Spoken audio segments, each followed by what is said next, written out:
மிழலை குறும்பர்க்கும் பேயார்க்கும் அடியேன் என்று திருத்தொண்டர் தொகையாக சுந்தரமூர்த்தி சுவாமிகளும், நம்பன் திருமலை நான் மிதியேன் என்று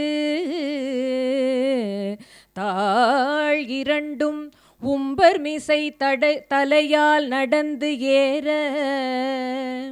உமை நகலும் செம்பொன் உருவன் என் அம்மை எனப் பெற்றவள் செழும் தேன் கொம்பின் புகு காரைக்காலினின் மேய குலதனமே என்று வகையாக திருத்தொண்டர் திருவந்தாதியிலே நம்பியாண்டார் நம்பிகளும் பாடியதை மூலமாக வைத்து, ஆதியோடு அந்தம் இல்லான் அருளடனமாடும் போது கீதம் முன் பாடும் அம்மை என்று 66 பாடல்களிலே காரைக்கால் அம்மையாரின் புராணத்தை விரித்து உரைக்கிறார் ஞாலம் உய்ய வந்த நமது ஞானாசிரியர் தெய்வச் சேக்கிழார் பெருமாள்.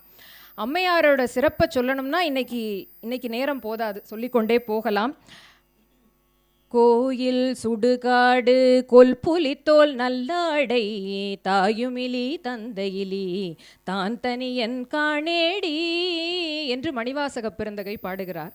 அப்படி தாயுமிலி தந்தையிலியாக விளங்கக்கூடிய எம்பெருமானே தனது திருவாயினால் மலர்ந்த அருளி அம்மையே என்று அழைத்த பெருமை காரைக்கால் அம்மையாரை சேரும்.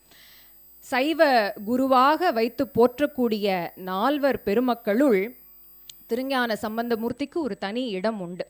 திருஞான சம்பந்தமூர்த்தி திருவாலங்காட்டுக்கு அருகிலே வரும்போது நிகழ்ந்தது என்ன என்றால், இம்மையிலே புவி உள்ளோர் யாரும் காண